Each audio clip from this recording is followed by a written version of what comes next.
Halo bos, kembali lagi bersama saya Ipang Knalpot, pria top global tampan Indonesia. Hai.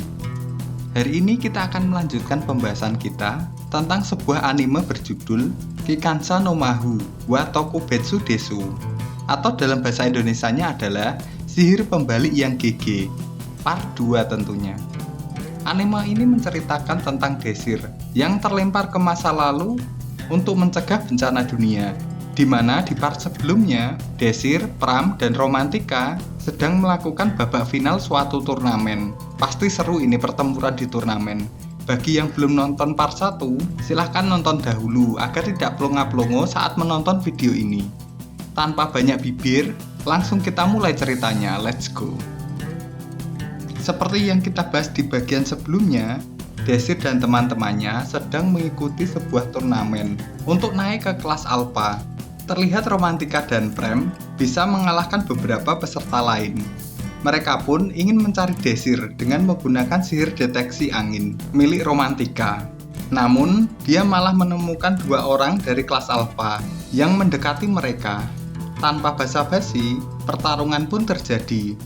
Pram pun langsung menggunakan kecepatannya yang seperti maling untuk membuat bingung musuhnya. Musuh yang tak bisa melihat gerakan Pram pun menjadi panik dan lupa akan keberadaan Romantika. Alhasil, Romantika bisa menyerang dan mengalahkan kedua lawan mereka. Langsung double kill, bos. Melihat kegaduhan itu, membuat Desir datang dan langsung bergabung bersama Pram dan Romantika. Kini, semua anggota kelompok Desir sudah mulai berkumpul. Lalu tiba-tiba turun hujan. Ditambah lagi di dalam turnamen ini ada sebuah menara jam yang akan menciptakan monster ganas di setiap jamnya. Namun di luar dugaan saya, bos. Ternyata menara jam itu hanya menciptakan seekor monster tikus bertanduk yang bisa mengendalikan tikus-tikus lainnya. Tak pikir mau ngeluarin naga atau apa gitu. Gundam-gundam kayak malah tikus. Alhasil, Desir dan yang lainnya pun diserang tikus satu hutan. Konyol. Desir pun kabur dan membuat rencana untuk memancing tikus bertanduk, di mana Desir memancingnya dengan darahnya. Setelah itu, Romantika langsung menyerang tikus kampret ini. Dan dilanjutkan dengan serangan terakhir, yaitu tusukan rapier Pram, yang membuat tikus itu musnah. Kerjasama yang epic, bos ini, bos. Setelah itu, Desir pun mengajak Romantika dan Pram yang merupakan arena terakhir di turnamen ini. Setelah sampai menara jam, Desir menyuruh Romantika untuk menyerang peserta lain dari atas menara. Terlihat cara itu sangat efektif untuk mengurangi para peserta. Sementara Desir mencoba menggunakan sihir pembalik pada menara jam ini. Aksi Romantika barusan membuat para peserta berkumpul di menara jam.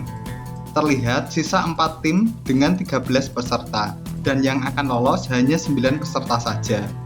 Para peserta yang berkumpul di lantai dasar auto adu mekanik baku hantam. Namun Aset yang tak ingin Desir masuk 9 besar dalam turnamen ini, dia pun melawan semua musuhnya dan membekukan mereka tanpa melukainya. Jadi mereka nggak ada yang gugur, bos. Aset dan timnya pun langsung menyusul Desir di lantai atas. Tak banyak bicara, Aset langsung membawa Desir ke ruangan lain untuk adu mekanik. Terlihat Desir berusaha mengendalikan menara jam dengan sihir pembaliknya di saat berduel dengan Aset. Sementara Pram bertarung melawan rambut ayam, di mana Pram terlihat bisa menguasai keadaan. Berbeda dengan Romantika yang diajar oleh Hadon. Karena Romantika sangat kelelahan akibat terlalu sering mengeluarkan sihir anginnya waktu di atas menara tadi. Melihat hal itu, Pram memutuskan untuk membantu Romantika melawan Hadon.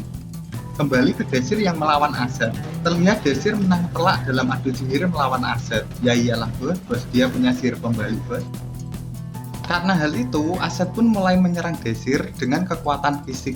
Desir pun mengeluarkan pisau dari kakinya dan mencoba melawan Aset. Ya tentu saja Aset lebih unggul dalam adu fisik. Pedang kok dilawan sama pisau, ada-ada saja si Desir. Kini Aset mulai mengumpulkan sihir es di pedangnya dan langsung menyerang Desir. Namun di saat-saat terakhir, Desir mengendalikan menara jam dan menaklukkan turnamen ini. Dengan begini, Desir dan kelompoknya menjadi pemenang dan naik ke kelas Alpha. Sihir Desir memang terlalu GG, bos. Besoknya terlihat Aset yang menemui Desir. Di sini Aset mengakui kekalahannya dan dia ingin berlatih bersama dengan kelompok Desir. Mendengar itu, Desir pun setuju. Hal itu pun membuat mereka semakin akrab. Dan karena Desir dan kelompoknya sudah masuk kelas Alpha, mereka pun mendapat skin baru, kelas baru, dan juga fasilitas baru. Berasa menjadi sultan dadakan, bos. Tak lama kemudian, mereka pun berlatih. Tak lupa Aset ikut dalam latihan ini. Terlihat Aset mulai melakukan metode latihan yang diberikan oleh Desir. Beberapa hari kemudian, Desir dan kelompoknya menemui salah satu pengajar di kelas Alpha yang bernama Prelude. Di sini Desir mengajukan kelompoknya untuk menjaga sebuah benda penting bernama Altheia yang berada di sebuah menara sihir. Alasan Desir melakukan itu karena Desir tahu dalam 10 jam ke depan Altheia akan dicuri oleh sebuah organisasi. Secara Desir memiliki ingatan masa depan. Prelude yang melihat maksud baik Desir yang ingin mencegah pencurian pun memberikan izin untuk menjaga benda keramat, yaitu Altheia di menara sihir. Singkat cerita, 10 jam telah berlalu. Terlihat Desir yang sedang menyamar menabrakkan dirinya ke seseorang yang bernama Kraken. Hal itu membuat Desir terjatuh, dan saat Kraken membantunya berdiri, Desir pun sempat berpegangan tangan dengan Kraken. Setelah itu, Kraken pun pergi meninggalkan Desir. Ternyata, Kraken adalah ketua dari organisasi yang akan mencuri benda keramat Altheia. Terlihat salah satu pengawalnya terus berada di dekatnya dengan sihir kamuflase, jurus-jurus menghilang, bos. Mirip anak kosan waktu ditagih uang kos. Beberapa saat kemudian, Kraken pun mulai memakai topeng perangnya dan mengumpulkan semua bawahannya. Serangan pun dimulai, di mana para pasukan Kraken menyerang menara sihir dengan sihir mereka. Untungnya, menara ini dilindungi oleh perisai sihir. Melihat perisai itu, bawahan Kraken langsung menambah serangannya dengan kekuatan fisik, hingga perisai sihir itu pun hancur. Mereka pun bisa memasuki menara sihir. Tak disangka, para penjaga menara sudah menunggu mereka. Pertarungan pun tak terhindarkan.